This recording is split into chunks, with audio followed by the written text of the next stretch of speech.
안녕하세요, 여러분. 오늘도 우리는 아리스토텔레스를 만나러 왔습니다. 아리스토텔레스, 심판의 이름 스누프, 그죠? 아리스토텔레스. 네.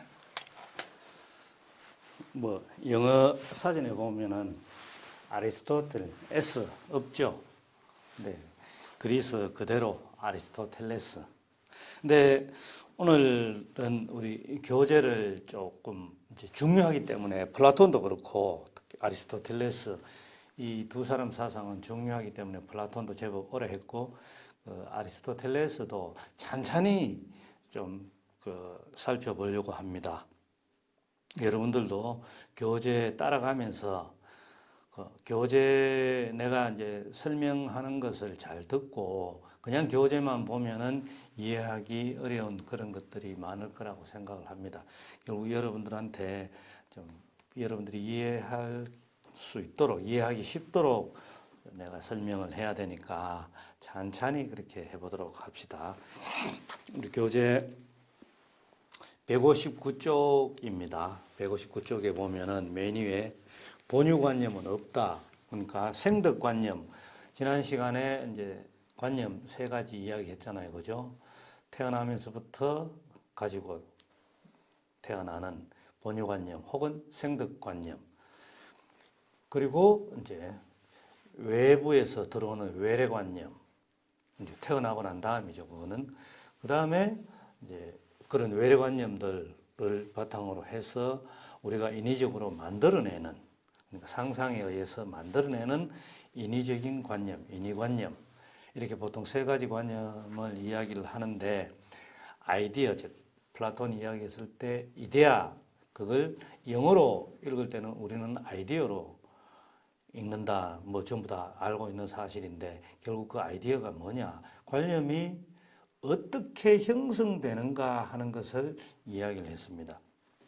그러니까 경험이라고 하더라도 우리는 보통 일상적으로 무엇을 경험했다 이렇게 할 때 그냥 감각기관을 우리가 갖고 있는 감각기관 계속해서 지금 보통 오감이라고 이야기하거든요. 오감이라는 그런 이제 용어는 처음 이야기를 하는데 5가지 감각기관이라는 의미에서 오감 그럽니다. 그죠?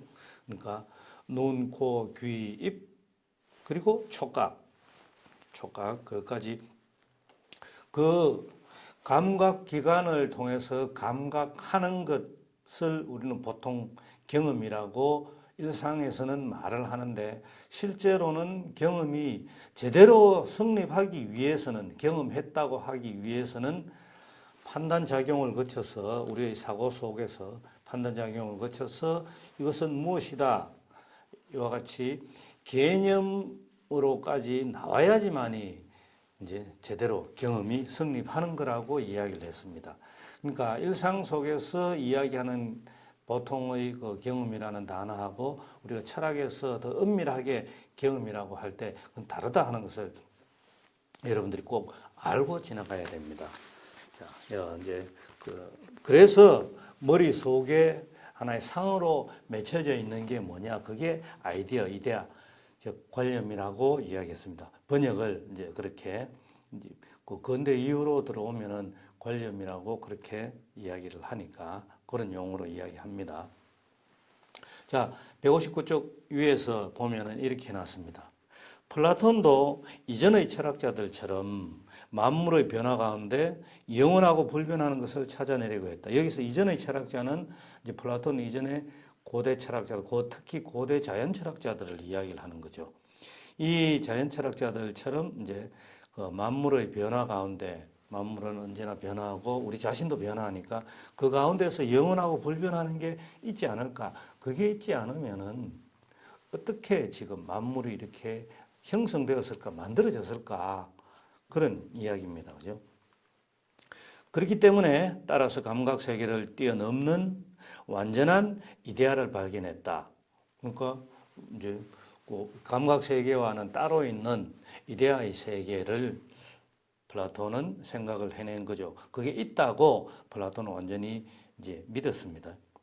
게다가 플라톤은 이 이데아들을 모든 자연 현상보다 더 실제적이라고 생각했지. 여기서 중요한 지난 시간에도 잠깐 언급했지만은요, 더 실제적이라고 생각했다. 이데아가 여기서 지금 실제라는 단어 이게 뭐냐? 지금 이거부터 이해를 해야 됩니다.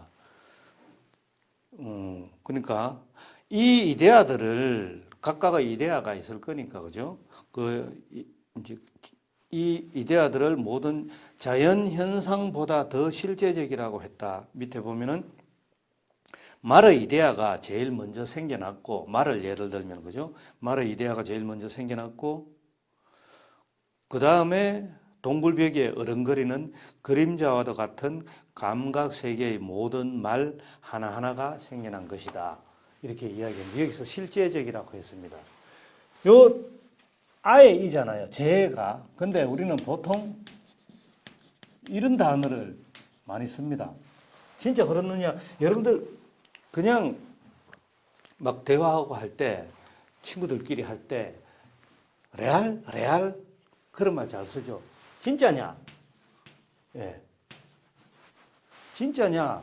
이 단어 영어로 하면은, 근데 이제 그거 리얼리티 이렇게 T를 붙이면 그죠? 리얼리티 이렇게 읽지 않고 그냥 레알 마치 레알 마드리드 축구팀 스페인에 그죠? 아마 여러분도 좋아할 겁니다. 그런 것처럼 그냥 그 이름처럼 이걸 그대로 읽어서 알파벳 그대로 읽어서 레알 이런 말 많이 쓰잖아요. 이게 무슨 뜻이냐? 실제하고 그러니까 아예 이 제와 이제의 차이입니다.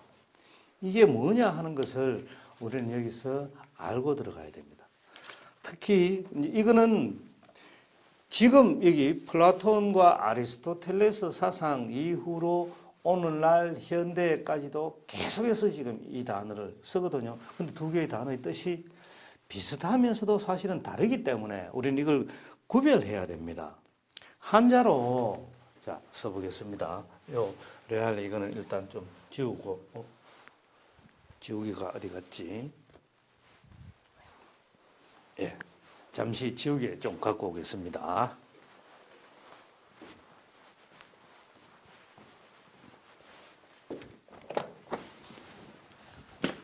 지우개 없네요.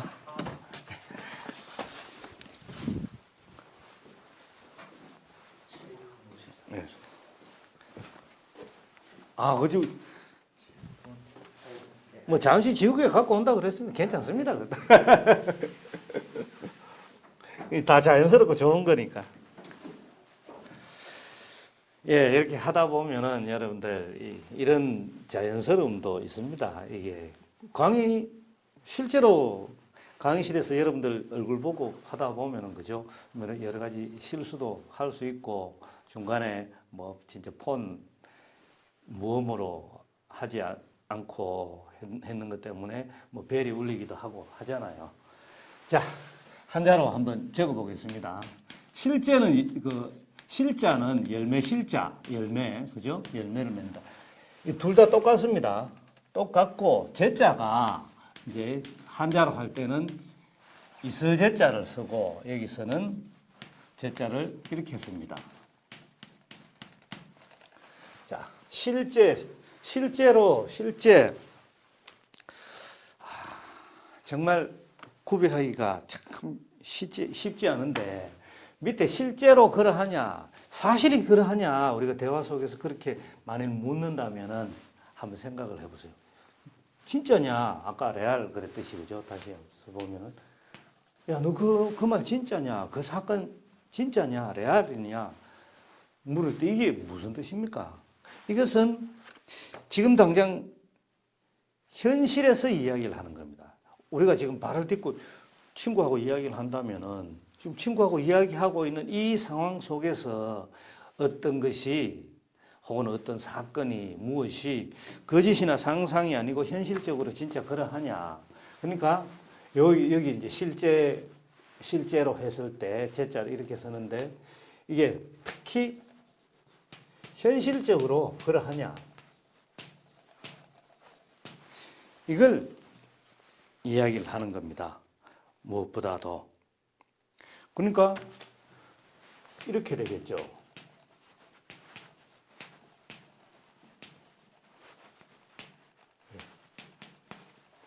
이렇게 보면 됩니다. 영어로 해서. 진짜 현실적으로 그러하냐? 실제로 그러하냐? 지금 당장 과거, 미래 이거보다는 지금 당장 우리가 발을 딛고 있는 누군가와 대화를 한다면 그 대화 속에서 서로 얼굴을 마주보면서 눈을 마주보면서 진짜냐? 진짜 현실로 그러하냐? 거짓이나 어떤 상상이 아니고. 근데 이것은 당장 지금 이 순간 그보다는 좀 영원함의 의미를 갖고 있습니다. 영어로 보면은 이런 둘 다 비슷한 단어가 다 나옵니다. 그죠? 리얼리티 할 때 레알 나오고 그대로 다 나옵니다. 그리고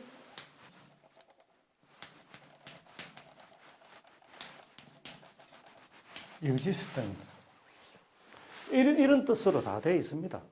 근데 실제하다 했을 때는 여기서는 영원 불변의 뜻이 담겨 있는 겁니다. 실제로 존재하는 것이다. 요 실제 위에 실제라고 했을 때는 실제로 존재하는 것이다 했을 때는 실제로 존재하는 것이니까 없어지면 안 되겠죠. 그러니까 영원 불변의 의미에서 이야기를 하는 겁니다. 이것은 변화할 수 있겠죠. 그렇지만 지금 현실에서는 이것은 거짓이 아니고 상상도 아니고 현실적으로 참이다. 참 거짓할 때도 이렇게 쓰니까 영어로 그죠? 이것을 일단 구별해야 됩니다. 그러니까 여러분들이 특히 우리말로 그냥 들었을 때 실제 한다 이렇게 말을 듣잖아요. 그러면 말만 들었을 때는 그 컨텍스트 속에서 문맥 속에서 파악하지 않으면은 이해하기가 굉장히 어렵습니다. 발음 이 두 가지 발음 여러분들 구별해서 할 수 있습니까? 이걸 구별해서 할 수 있는 사람은 아마 없을 거라고 생각을 합니다. 그렇기 때문에 일단 이 단어를 여러분들이 잘 알고 있어야 할 겁니다. 근데 이 영어로서는 그죠? actual, real, 그리고 existent 뭐 이런 단어를 쓰고 하지만은 한자로 했을 때 그러니까 의의 이와 아의 이를 구별하면은 실제 위의 것은 영원 불변한 존재 이런 의미에서 실제라는 의미입니다. 아래쪽은 현실적으로 영원 불변이라기보다는 지금 현실에서 눈앞에 있는 무엇인가가 존재한다는 것이 진짜다. 좀 의미가 다르죠, 그죠? 근데 그걸 알고 들어가는 게 여러분들이 좋습니다. 자, 그 밑에 단락을 보면은 아리스토텔레스는 플라톤이 모든 것의 질서를 거꾸로 뒤집어 놓았다고 여겼다. 그러면은 이게 여러분들한테 그런 이야기를 했죠. 소크라테스의 제자가 플라톤이고 플라톤의 제자가 아리스토텔레스다. 그럼 각각의 제자들은 스승님의 가르침을 바탕으로 하는데 그걸 그 가르침에 충실하게 열심히 연구하고 공부를 하고 하다 보니까 거기서부터 자기 사상이 나올 수 있는 거죠. 그러니까 아무리 생각해봐도 아무리 연구하고 아무리 공부를 해봐도 스승님으로부터 그런 가르침을 받고 보니까 이게 아닌 것 같다. 결국 그런 계기가 되는 거죠. 이제 아리스토텔레스는 그렇게 생각을 했는 겁니다. 자, 이제 그 아랫줄 아리스토텔레스는 낱낱의 말이 그러니까 개개의 말입니다. 개별자 여러분들한테 보편자, 개별자, 보편성, 개별성 그리고 특수성 그 몇 번이나 설명했잖아요, 그죠? 그거 떠올려 보세요. 그러니까 낱낱의 말, 개개의 말이 변화하고 그 어떤 말도 영원히 생존할 수 없다는 스승 플라톤의 말에 동의하였지. 맞잖아요, 그죠? 우리도 현실적으로 동의할 수 있죠. 네, 또 그 다음에 이제 중요한 단어가 하나 나옵니다. 또 말의 형상은 그 자체가 영원 불변하다는 것도 맞는 말이라고 생각했다. 그 다음에 나오는 말이 말의 형상이라는 말이 나옵니다. 이 단어도 계속해서 지금 사용될 거거든요. 이것도 한자로 쓰면은 이렇게 됩니다. 형상. 형태를 가진 상. 내용을 지금 이야기하는 게 아닙니다. 그리고 영어로는 이게 뭡니까? 폼 좋다. 폼입니다. 폼. 형상. 네, 일단 요거 써놓고 봅시다. 자, 형상은 그 자체가 영원 불변하다는 것도 맞는 말이라고 생각했다. 그러나 아리스토텔레스는 말의 이데아를 이제 말 대신에 여러분들 의자나 인간을 생각하세요. 나는 지금 의자나 인간을 예를 들어서 여러분들한테 설명을 했으니까 그죠? 말의 이데아를 우리가 몇 마리 말을 직접 눈으로 본 뒤에 만들어낸 개념일 뿐이라고 여겼다. 자, 이제 플라톤은 원래 이데아는 영원 불변한 세계 속에 그런 이데아가 따로 있었고 그것에 의해서 그것을 가지고 우리 인간들이 만들어냈다. 그런 식으로 된 거죠. 따라서 말의 이데아 혹은 형상은 자, 이것을 이데아라고 했습니다. 말의 이데아 혹은 형상은 말을 경험하기 전에는 존재하지 않는다고 생각했다. 말의 형상은 말의 특징들로 이루어진 것인데 이게 바로 우리가 말하는 종개념이다. 종개념, 유개념 했잖아요. 그죠? 여러분들한테 이제 범주도 설명을 하면서 그 설명을 해줬습니다. 여러분들은 그러면 지금 아리스토텔레스가 플라톤 사상과 다르게 이렇게 이야기하고 있는 것에 대해서 어떻게 생각을 합니까? 각자가 이것은 얼마든지 다르게 생각할 수 있습니다. 각자가 여러분들 개개인이 다 다르게 생각을 할 수가 있습니다. 그러니까 개개의 것들을 보고서 만들어냈느냐. 자, 그러면은 말에 날개가 달려 있는 거. 원래 날개 달린 말은 없잖아요. 그렇게 그걸 이제 천마라고 이야기를 하는데 이것은 이제 뭐 그런 상징을 많이 갖고 있죠. 그죠? 영남대학교 같은 경우에는 천마를 상징하고 우리 계명대학교 같은 경우에는 뭘 합니까? 비호, 날개 달린 사자. 예, 날개 달린 말도 없고 날개 달린 사자도 현실에는 없죠. 근데 이것은 새와 사자, 그러니까 새 보고 각각 날개만 가지고 와서 하는 거니까 새와 말 그렇게 연결해서 날개 달린 말, 날개 달린 사자를 생각을 해낸다면은 우리는 그런 것들을 현실적으로 그런 것들을 바탕으로 했는데 계속해서 상상의 나래를 펼치다 보면은 전혀 다른 어떤 동물, 그러니까 현실 속에서는 존재하지 않는 말도 아니고 새도 아니고 날개 달린 말이나 날개 달린 사자처럼 그렇게 머릿속에 구체적으로 그려볼 수 있는 게 아니라 내 혼자서는 말하자면 그런 겁니다. 여러분들 각자가 자기 혼자서는 진짜 기발한 걸 상상을 해냈는데 그걸 사람들한테 설명을 했을 때 제대로 이제 날개 달린 말이나 날개 달린 사자를 상상하는 것처럼 그렇게 쉽게 상상해내지 못하는 그런 것들이 있을 수 있을까 없을까? 이렇게 생각을 전개해 본다면은 이제 여기 플라톤과 아리스토텔레스가 이야기하고 주장하고 설명하는 것에 대해서 각자가 누구의 생각을 따를 것이냐 하는 게 나올 수가 있습니다. 무엇이 맞다 그러다 지금 그 이야기 하는 게 아닙니다.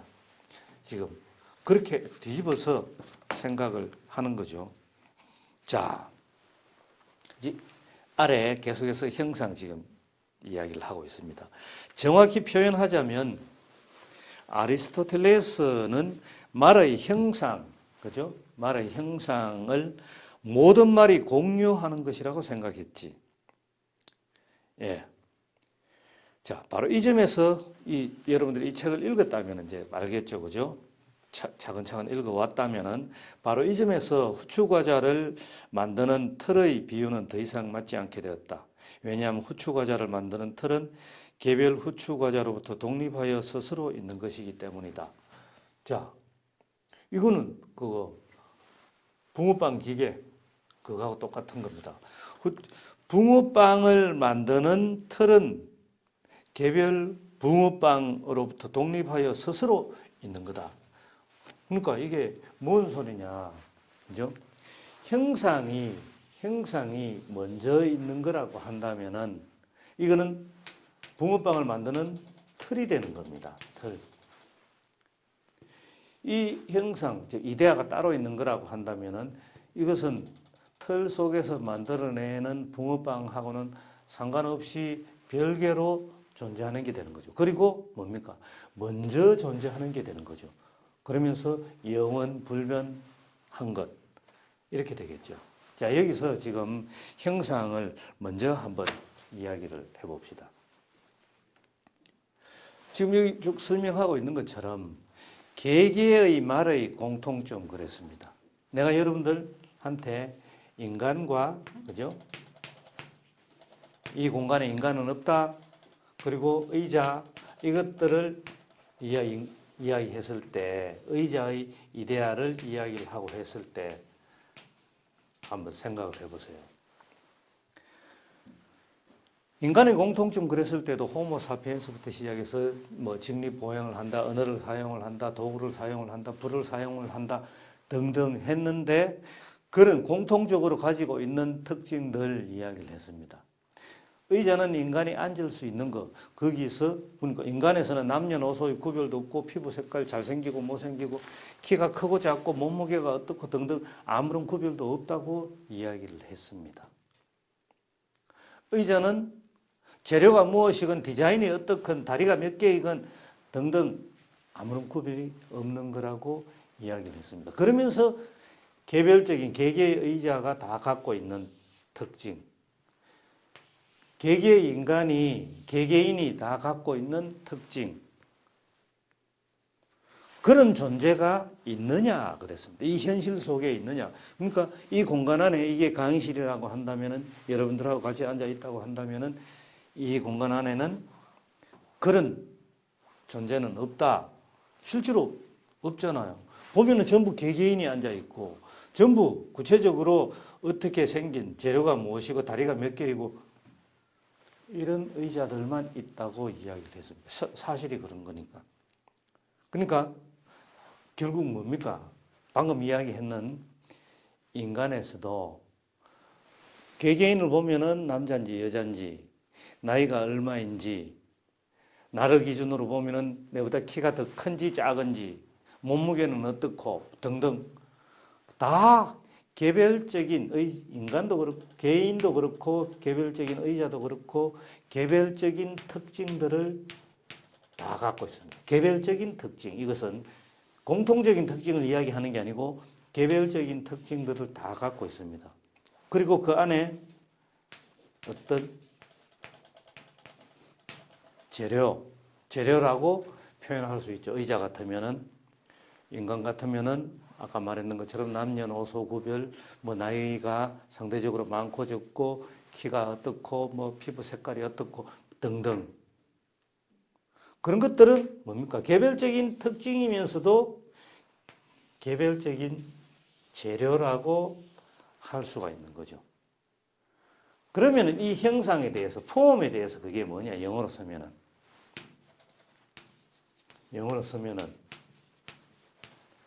이렇게 되겠죠. 요 두 용어가 이거 좀 이야기했으니까 이쪽 우선 지우고요. 두 용어가 아리스토텔레스한테 있어서도가 아니죠. 아리스토텔레스한테 있어서 굉장히 중요하고 지금 이제 그 이후로도 굉장히 중요하게 됩니다. 다시 여기 이제 적어볼게요. 자, 형상, 한자로 적으면은 형태를 가지고 있는, 이건 상입니다. 그냥 상, 폼. 그 다음에는 이제 영어부터 먼저 적었는데, 그죠? 폼에 대해서 재료. 요걸 매터를 생각을 하면서 보통 우리는 재료라고 이야기를 하는데, 자. 근데 철학에서는 철학 용어로 지금 계속 사용하고 있는 게 이겁니다. 진료라고, 이제 이게 물질 할 때 질자니까 요 두 개가 결국에는 결합을 해야 현실적으로 무언가가 나오는 거죠. 그럼 이게 어디다가 비유를 해서 생각할 수 있겠습니까? 나중에 가면 또 다른 걸, 아리스토텔레스 다른 걸 설명을 하면서 또 이야기를 당연히 해야 됩니다만은, 요거는 예를 들면은, 자, 설계도를 생각을 해보세요. 설계도를 가지고, 이게 이제, 자, 어떤 설계도냐, 뭐 집 짓는 집의 설계도라고 합시다. 물건 만드는, 상품 만드는 설계도일 수도 있고, 그죠? 그냥 집의 설계도라고 합시다. 그걸 가지고 집을 지으려면 재료가 필요하죠. 여러 가지 재료가 필요하죠. 그러니까, 그래 보면은, 여기 이제, 집을 지을 수 있는, 집을 짓기 위해서 필요한 재료들, 이런 식으로 생각을 해볼 수가 있을 겁니다. 자. 그래서 이게 이거는 붕어빵을 구워내는 틀, 여기서는 후추 과자를 만드는 틀이라고 했는데, 이게 독립해서, 이 재료와 독립해서 존재할 수는 없다고, 독립해서 스스로 이제 존재할 수는 없다고 이야기를 했습니다. 자. 이러한 형상이 소위 자연의 서랍장 속에서 실제한다는, 이 실제가 영원 불변한 그 제자가 다르잖아요. 그걸 잘 보면서 이제 읽어야 됩니다. 아리스토텔레스는 믿지 않았다. 아리스토텔레스 생각엔 이러한 형상은 사물의 고유한 특성으로 사물에 내재하는 것이었다.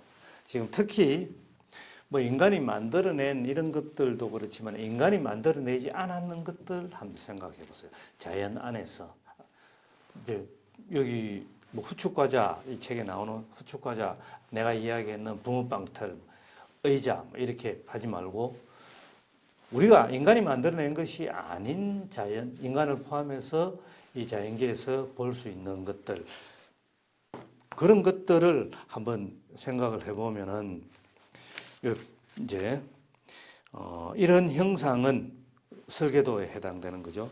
이런 형상은 사물의 고유한 특성으로 이미 사물 속에 내재하는 거다. 그러면 뭔 소리인가 하면은 여기 플라톤에 따라서, 플라톤 사상에 따라서 이게 보편자이고, 그죠?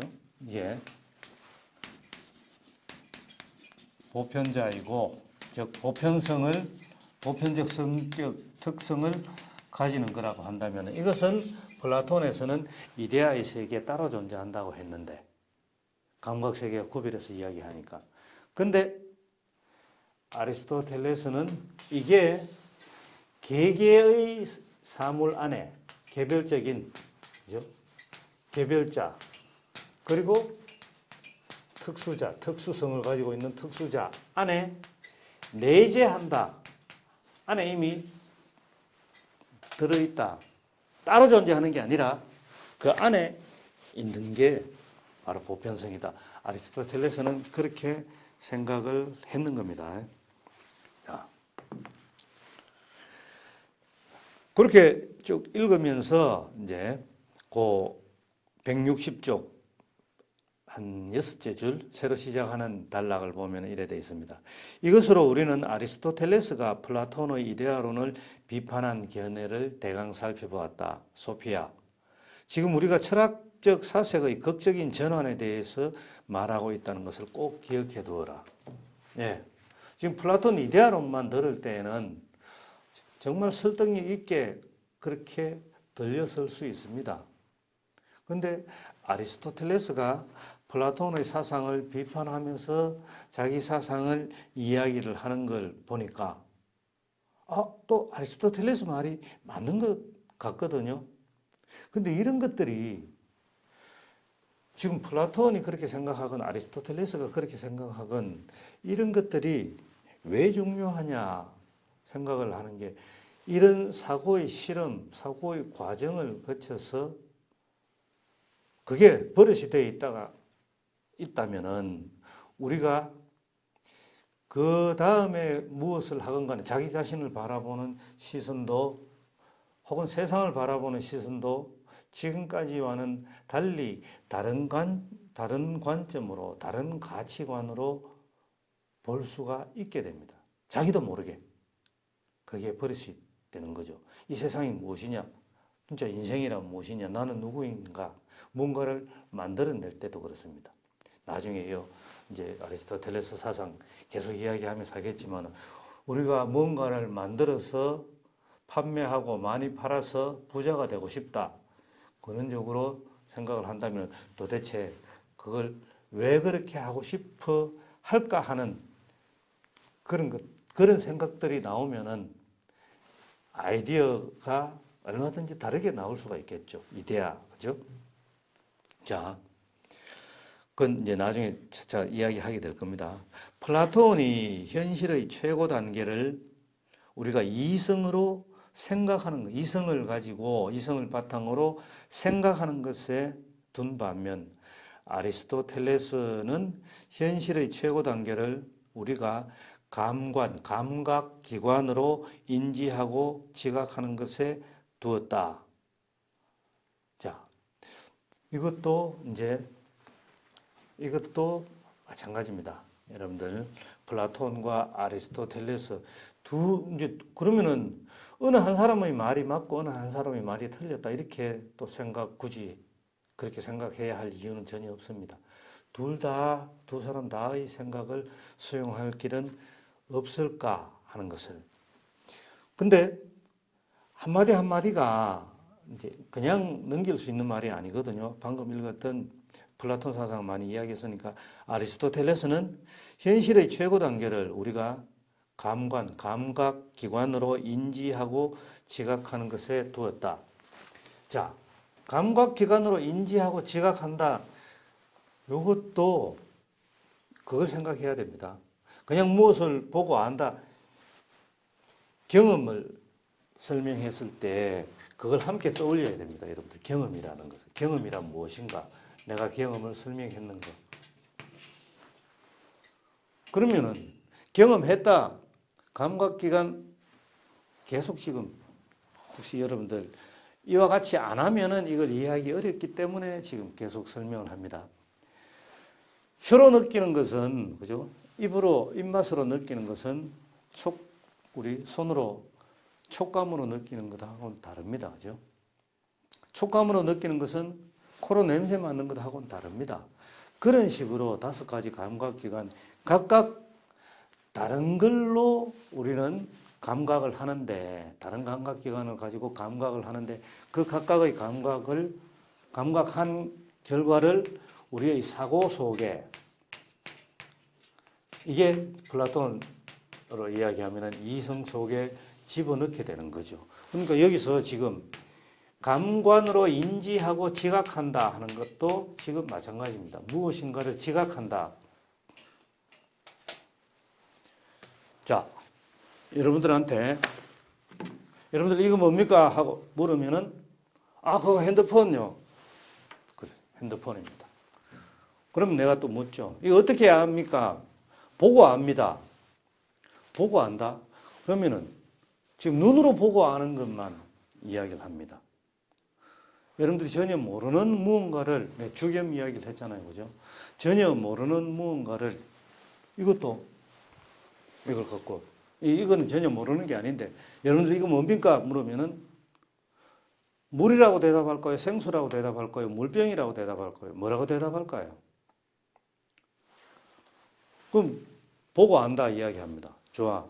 근데 지금은 물이 담겨 있지만은 만일 내가 여기에 소주를 담아왔다고 합시다.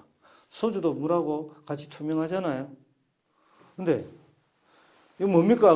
그랬을 때 물입니다 하면은 눈으로 보고 아는 것. 그게 자 그럼 한번 마셔보세요 하고 줬는데 마셔보니까 아 물이 아니라 소주더라. 눈으로 보고 아는 건 틀린 거잖아요. 제대로 지각하는 게 아니죠. 제대로 인지하는 게 아니죠. 맛을 안 봤기 때문에. 그러니까 눈으로 보고 아는 게 진리다, 참이다. 그럴 수 있지만 그렇지 않을 수도 있다는 이야기죠.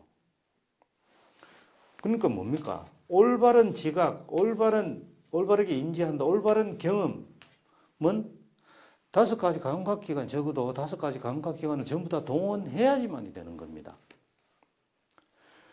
그래서 그걸 우리 사고 속에서 다 결합을 시켜서 개념화해내야 됩니다.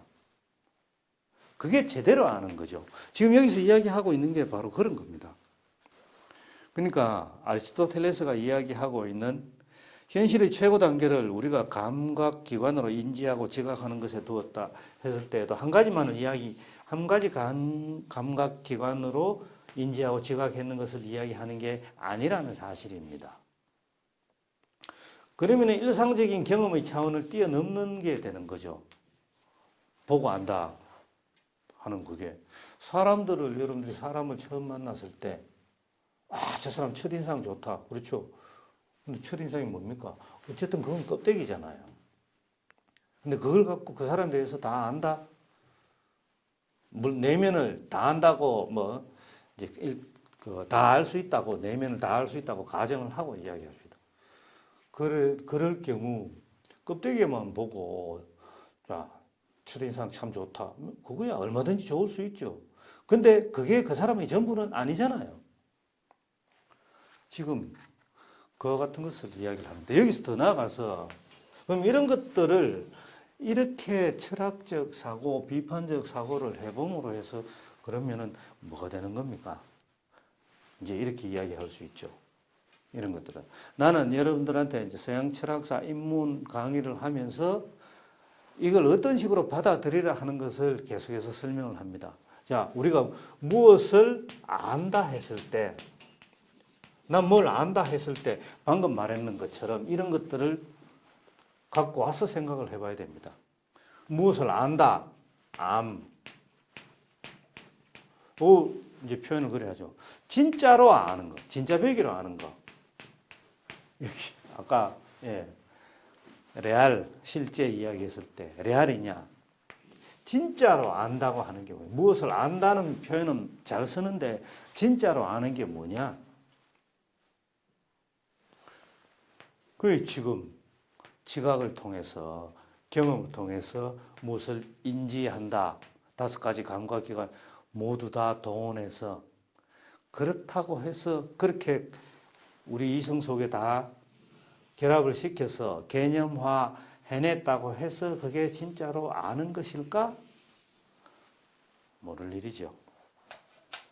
그건 모를 일입니다. 그래서 나는 어떤 예를 드는가 하면은 학생들한테 수업 시간에 여러분들 직접 수업하고 있다면은 앞에 앉은 학생한테 가서 보통 학생들이 샤프 펜슬을 갖고 있잖아요. 샤프 펜슬 갖고 와서 여러분들 이거 뭡니까? 묻습니다. 이제 내가 지금 샤프 펜슬 없는데 이거 샤프 펜슬이라고 가정을 합시다. 이 뭡니까? 샤프 펜슬 모르는 사람 없죠. 다 쓰고 있고 근데 디자인 다르고 생산했는 그 회사 다르고 자기가 좋아하는 난 이 샤프 펜슬이 더 좋다. 재료도 다르고 디자인도 다르고 다 다르겠죠. 근데 샤프 펜슬이라는 건 알아. 그런데 이야기를 합니다. 이게 왜 샤프 펜슬은 뭐 하는 겁니까? 글 쓰는 거잖아요. 어쨌든 간에 뭔가를 쓰는 거잖아요. 기록하는 거잖아요. 근데 이걸 갖고 사람을 찌르면 어떻게 됩니까? 샤프 펜슬이 앞이 뾰족하니까 잘못 찔러서 급소를 찌르면 잘못 사람 죽어요. 근데 샤프 펜슬이라고 대답을 했을 때 이걸 잘못 사용해서, 그죠? 잘못 사용해서 급소를 찔렀다. 자칫 잘못하면은 극단적으로는 사람이 죽을 수도 있다. 그러면 사람을 죽이는 흉기가 될 수 있는 거잖아요. 뭔 소리입니까? 진짜로 안다 하는 거. 그러니까 쉽게 그냥 나는 무엇을 안다? 이런 것들을 개념화까지 해내서 샤프 펜슬이라고 할 수 있잖아요.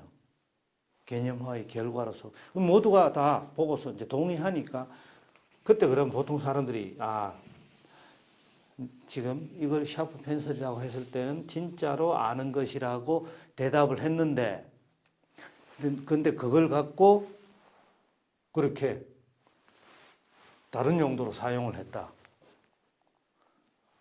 누구든지 간에 이게 샤프 펜슬이라고 하는 것을 진짜로 알았다고 하는 사람들이 그게 잘못해서 사람을 죽이는 흉기로 사용됐다 하는 것까지 상상을 하고 생각하고 할 사람들은 아무도 없었을 거라는 거죠.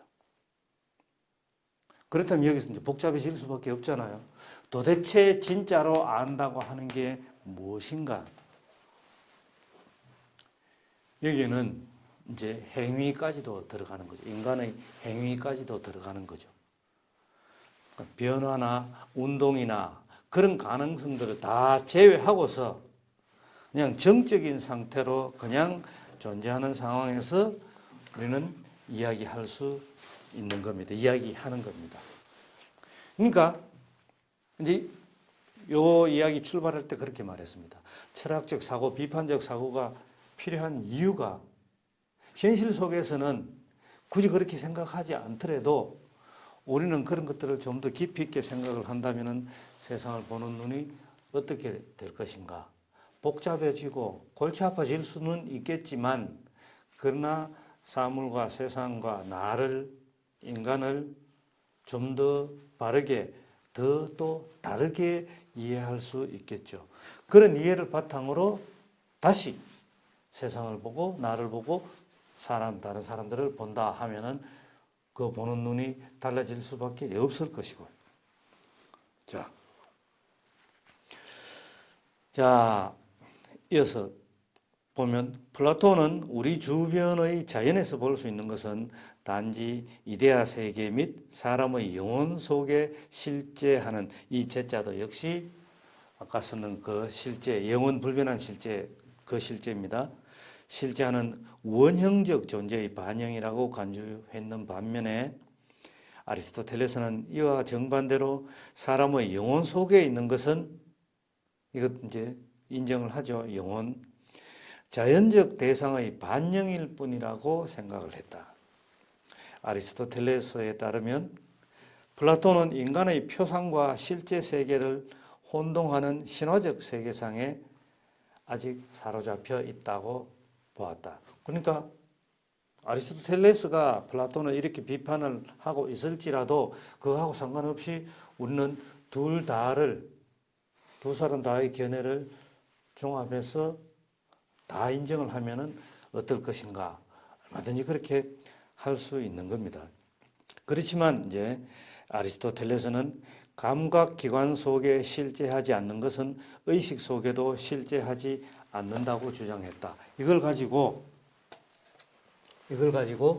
이제 여러분들 찾아보세요. 레알 썼잖아요.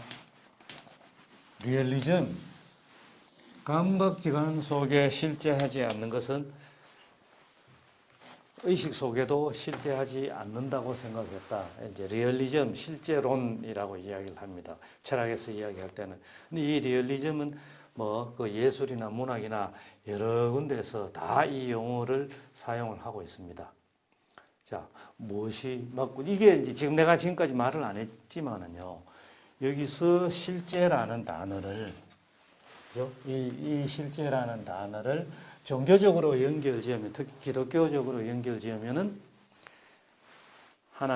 하나님하고 연결이 되는 겁니다. 이게 영원 불변한 존재, 시작도 없고 끝도 없는 영원 불변 같으면은 시작이나 끝이 있어서는 안 되는 거죠, 그죠? 이런 식으로 이제 연결이 되는 건데 결국 형이상학하고 또 연결이 될 수밖에 없는 거죠. 이것은 이제 나중에 이야기할 기회가 있을 겁니다. 이렇게 보면은 이제 옆 페이지로 넘어가서요. 이제 이야기가 나오는데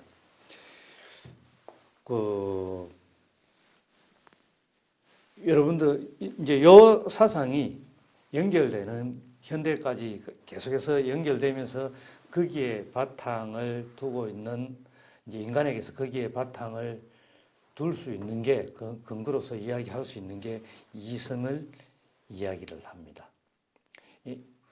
그 어디에도 흔들리지 않고 이것의 바탕이 될 수 있는 인간의 능력은 무엇이냐 하는 것을 이성을 이야기를 합니다.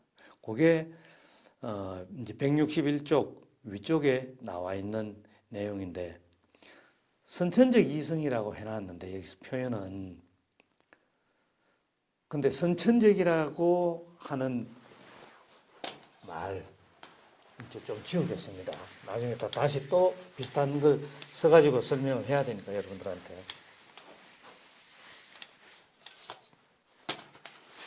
여기서 지금 인간한테 지금 책에 이래 써놨기 때문에 이렇게 씁니다만은 이성이라는 게 태어나면서부터 갖고 태어나는 이성이라는 게 있기 때문에 이 둘 다를 우리는 수용할 수 있다는 걸로도 이야기할 수 있습니다. 근데 그렇지만은 이건 뭡니까? 개별자 속에 보편성이 내재해 있다고 감각기관 아리스토텔레스에 따라서 감각기관 속에 실제하지 않는 것은 의식 속에도 실제하지 않는다. 그러니까 이성이 있다는 것을 부정하는 것은 아닌데 이게 있어야 된다 하는 것은 당연히 플라톤처럼 똑같이 인정을 하는데 이게 있는 것을 어떻게 알 수 있느냐? 감각기관을 통한 경험과 지각 이것은 개념화한 경험과 지각을 이야기를 합니다. 그것이 이성이 있음을 증명해 준다는 걸로 아리스토텔레스는 이야기를 하는 거죠. 그게 이제 리얼리즘이 되는 겁니다. 근데 여기서 선천적 그러면 후천적이라는 말하고 다를 수가 있는데 그죠? 선천적 이거는 이런 식으로 볼 것이 아니라 이성은 우리가 경험 이전에 이미 이성이 있다. 이성은 경험과 상관없이 인간은 이성을 가지고 있다. 그런데 다만 그것이 있는지 어떤지를 증명하고 알 수 있는 길은 경험함으로 해서 왜냐하면 그 결과 이성이 작용해서 개념화해내는 거니까 경험함으로 해서 이성이 있다는 것을 우리는 알 수 있다. 이렇게 하는 거죠. 그러면 어떤 식이 되는 겁니까? 원래부터 이데아가 따로 존재하고 인간이 태어나면서부터 그 이데아를 가지고 태어난다. 그 이데아가 관념이라고 그랬습니다. 본유관념이나 본류관념이나 또는 생덕관념 같은 것은 원래 있었는 게 아니다. 이제 아리스토텔레스는 그렇게 주장하는 거죠. 그게 161쪽 중간에 형상은 사물의 특성이다 했는데 그 위에 한 문장. 그러나 우리가 아무것도 지각하지 않으면은 지각하고 경험하고 같이 생각하면 되는 겁니다. 완전한 지각, 완전한 경험. 우리 이성은 완전히 빈 채로 있으므로 우리에게는 어떠한 본유관념도 없는 것이다. 이렇게 생각을 하는 거죠. 자, 여러분들은 이제 어떻게 생각을 하는지 여기까지 한번 생각을 해보도록 하고 그 다음 단계 이제 그 다음 시간에는 다음 단계로 넘어가도록 하겠습니다. 예, 이 시간 이렇게 마치겠습니다.